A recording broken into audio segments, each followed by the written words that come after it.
Halo semua, balik lagi di channel Toraokun. Sebelum pembahasannya dimulai, silahkan klik tombol subscribe dan aktifkan lonceng notifikasinya supaya kalian gak ketinggalan info dan teori terbaru seputar One Piece. Buat kalian yang mau informasi tambahan soal SBS atau databook, kalian bisa follow Instagram Toraokun. Di sana admin akan memposting soal SBS, databook, dan berbagai teori singkat. Sekarang lanjut ke pembahasan. Melanjutkan cerita dalam chapter yang lalu, cerita dalam chapter kali ini dimulai dengan memperlihatkan bajak laut Akagami yang sedang berada di atas kapal di suatu lautan. Di sana, mereka sedang membahas tentang potensi perang besar yang akan segera terjadi dan kekuatan tempur dari pihak-pihak terkuat di dunia. Pembahasan itu dimulai dari bajak laut Kurohige yang memang sudah menjadi fokus utama Shanks. Dia bilang, dalam kelompok tersebut, selain Kurohige sendiri, ada Kuzan yang harus diwaspadai. Salah seorang kru pun berkata, dia masih terkejut mengapa Kuzan mau bergabung ke dalam kelompok itu. Kehadiran mantan admiral dalam bajak laut Kurohige benar-benar meningkatkan kekuatan tempur mereka secara signifikan. Ben Beckman pun menanggapinya dengan bilang hal tersebut memang di luar dugaan semua orang. Meski begitu, tak ada yang perlu dikhawatirkan. Kata-kata dari Ben Beckman mencerminkan kepercayaan diri karena dia merasa tidak khawatir dengan mantan admiral di pihak musuh. Kepercayaan diri Ben Beckman untuk tidak perlu mengkhawatirkan Kuzan berasal dari dua hal. Pertama, karena Ben Beckman percaya diri pada kekuatannya mampu melawan seseorang dengan level seperti Kuzan. Atau mungkin karena Ben Beckman yakin bahwa Kuzan tidak benar-benar berpihak kepada Kurohige, melainkan Kuzan memiliki suatu tujuan tertentu. Yang jelas, Ben Beckman bilang kepada yang lain untuk tidak perlu memikirkan Kuzan, fokus saja pada Kurohige dan para komandan Titan yang lain. Kemudian mereka membahas soal Cross Guild. Para kru sepakat bahwa Mihawk adalah yang paling berbahaya di dalam kelompok itu. Lakiro pun bertanya, apakah ada potensi Mihawk dan Shanks akan bertarung kembali pada masa depan nanti? Shanks pun menjawab, Mihawk sudah bilang dia tidak mau lagi berduel dengannya semenjak Shanks kehilangan satu lengan. Hal ini pernah dikatakan dengan jelas oleh Mihawk dalam chapter 907. Tapi Shanks paham sekarang ini Mihawk tak lagi bergerak atas nama pribadi, melainkan dia bergerak atas nama kelompok. Maka jika dalam perang nanti ada bentrokan antara bajak laut Akagami dengan Cross Guild, maka tak menutup kemungkinan Mihawk akan berhadapan dengan Shanks. Ben Beckman lalu berkata, jika itu terjadi, maka itu kali kedua baginya melihat pertarungan legendaris tersebut. Jadi di sini terungkap bahwa salah satu orang yang menjadi saksi hidup pertarungan legendaris antara Shanks melawan Mihawk adalah Ben Beckman. Dulu saat bajak laut Akagami belum terbentuk, Ben Beckman sempat melihat langsung pertarungan itu. Ben Beckman juga bilang untuk jangan terlalu fokus pada Mihawk, karena Krokodil juga patut untuk diperhitungkan. Krokodil dengan kecerdikan dan koneksinya di dunia bawah bisa membawa banyak orang kuat untuk berpihak pada Cross Guild, sehingga kelompok Yonko itu akan menjadi semakin kuat seiring berjalannya waktu. Kemudian mereka membahas soal bajak laut topi jerami. Tak bisa dipungkiri kelompok itu juga salah satu kekuatan terbesar di dunia saat ini. Yasop bilang dia tidak menyangka sekarang ini Luffy sudah menjadi Yonko dan Usopp yang merupakan anaknya adalah penembak jitu di sana. Menurut Yasop, menarik sekali untuk terus melihat perkembangan dari bajak laut topi jerami. Lakiro pun bilang seharusnya Yasop menemui Usopp dan mengajarkan beberapa teknik menembak kepadanya. Yasop sebenarnya ingin melakukan itu, tapi dia terlalu malu untuk bertemu dengan Usopp, karena dulu Yasop meninggalkan Usopp dan ibunya dan tidak pernah kembali. Yasop mengakui bahwa dia adalah ayah yang buruk, karena rela meninggalkan istri dan anak hanya demi ambisi menjadi seorang bajak laut. Shanks pun bilang tidak perlu sedih, karena dia yakin Usopp tidak membenci Yasop sama sekali. Setelah itu, mereka mulai membahas soal pasukan revolusi. Walau jarang tampil di publik, tapi telah diketahui bahwa Dragon memiliki kekuatan luar biasa. Pasukan revolusi adalah salah satu pihak yang akan memainkan peran penting dalam perang besar nanti. Ben Beckman pun memuji aksi jitu mereka dalam menghancurkan kapal-kapal supply ke Mary Joyce, karena itu memberi pukulan hebat bagi pemerintah dunia.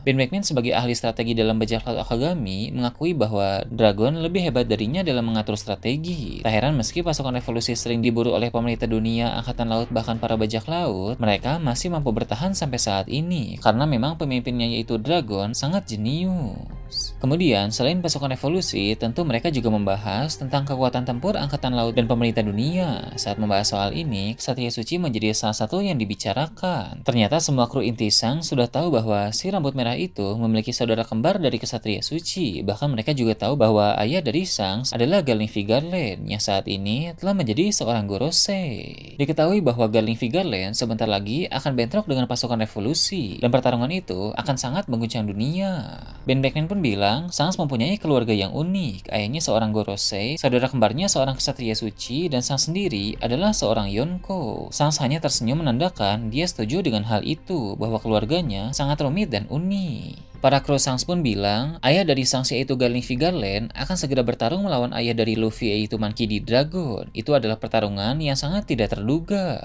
Kemudian cerita memperlihatkan kilas balik. Kilas balik ini dimulai dengan menampilkan adegan pada chapter 968. Saat itu Sangs yang masih kecil menangis ketika Roger memberitahunya sesuatu. Terungkap bahwa ternyata yang Roger katakan kepada Sangs sampai membuat Sangs langsung menangis adalah tentang asal-usul dari keluarga Shanks. Roger bilang mereka menemukan Shanks di dalam peti harta karun di sebuah pulau bernama God Valley setelah pertempuran besar terjadi di pulau itu. Seiring berjalannya waktu, mereka menjadi tahu bahwa Shanks rupanya adalah anak dari Tenryubito. Walau saat itu Shanks masih kecil, tapi dia sudah tahu berbagai kejahatan dan perilaku buruk dari para Tenryubito, sehingga dia pun merasa sedih karena dia berasal dari keluarga orang-orang semacam itu. Inilah mengapa Shanks menangis, karena dia mengetahui kebenaran tentang asal-usulnya. Roger pun mengingatkan Shanks bahwa tak penting dari keluarga mana dia berasal, yang penting adalah bagaimana cara dia hidup. Perkataan Roger ini cukup menguatkan Shanks. Roger juga sempat bilang Shanks terlahir dari keluarga Tenryubito yang paling kuat, yaitu keluarga Vigarland. Meski mereka memiliki sifat yang jahat, tapi ada satu keunggulan yang Shanks dapatkan dari genetik keluarga itu, yaitu haki yang sangat kuat. Shanks memiliki bakat pada potensi haki yang sangat tinggi. Bahkan haki dari Shanks suatu saat nanti akan mampu melampaui Roger. Roger pun berpesan sebisa mungkin fokuslah pada haki dan kemampuan berpedang, karena tanpa buah iblis pun Shanks akan mampu menaklukkan segalanya.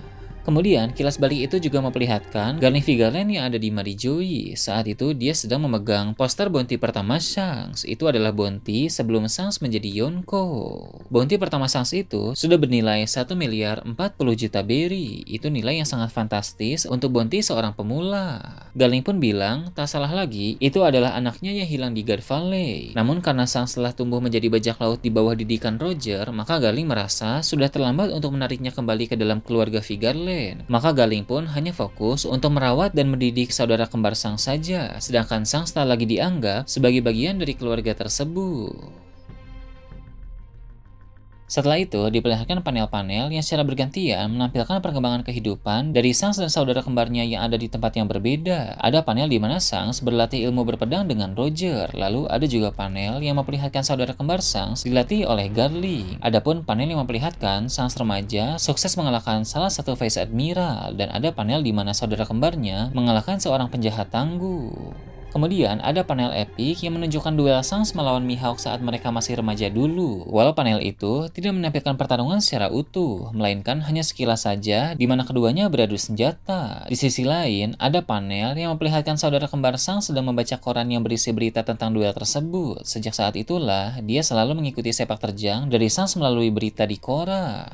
Garling juga telah jujur kepadanya bahwa dia dan Shanks adalah saudara kembar. Meski begitu, Garling mengingatkan bahwa Shanks yang telah menjadi seorang bajak laut tak lagi dianggap dalam keluarga Vigarland yang terhormat. Namun sebagai darah daging Garling, dia tidak bisa menepis fakta bahwa Shanks tumbuh menjadi sosok yang sangat kuat. Berita dan reputasi mengenai Shanks sudah cukup jelas untuk menegaskan hal tersebut. Mendengar kata-kata ini keluar dari mulut ayahnya, membuat saudara kembar Shanks itu bertekad untuk membuktikan bahwa dia lebih unggul dibanding Shanks. Maka dia terus berlatih dan mengukir banyak prestasi.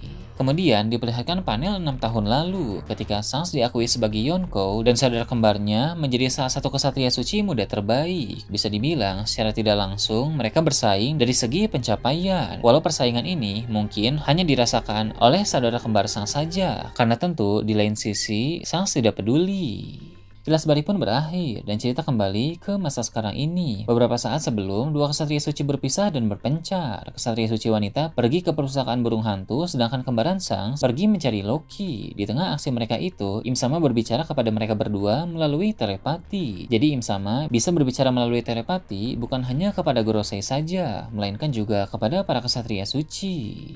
Im Sama bilang ada misi tambahan untuk saudara kembar Shanks dan si wanita yang bersamanya itu. Memang masih belum diketahui apa misi tambahan yang dimaksud oleh Im Sama, tapi yang jelas hal itu akan membawa perkembangan yang besar dan tidak terduga dalam cerita pada arc above ini. Wanita kesatria suci pun bilang kepada Im Sama melalui telepati bahwa mereka sudah menginterogasi dan menyiksa para raksasa dan bertanya di mana Loki berada. Tapi para raksasa itu tetap tidak mau bilang, jadi akhirnya mereka memutuskan untuk berpencar. Im Sama pun bilang kepada mereka berdua bahwa Elbaf merupakan negeri yang unik karena banyak prajurit di sana memiliki harga diri tinggi sehingga sulit untuk diinterogasi. Jika mereka melakukan hal seperti itu kepada orang biasa, kemungkinan besar orang itu akan langsung membocorkan informasi. Namun raksasa Elbaf berbeda karena banyak dari mereka memiliki prinsip yang kuat. Im Sama sudah punya pengalaman soal ini karena dulu pada abad kekosongan juga dia pernah melawan para raksasa Elbaf. Im Sama juga menambahkan, selain unik, Elbaf juga adalah negeri yang menarik bagi orang-orang dari luar. Sebab sekarang ini bajak laut Tabi Jerami sedang berada di sana. Bahkan beberapa waktu yang lalu juga Yonko Sang sempat datang ke Elbaf juga. Saudara kembar Sang pun menyayangkan hal ini karena jika saja dia lebih cepat datang ke Elbaf, dia bisa bertemu dengan Sang. Dia sangat penasaran seperti apa perbandingan kekuatan antara dia dengan saudara kembarnya itu. Im Sama pun bilang, tak usah memikirkan hal yang sudah terjadi. Fokus saja pada tugas yang akan dilakukan saat ini.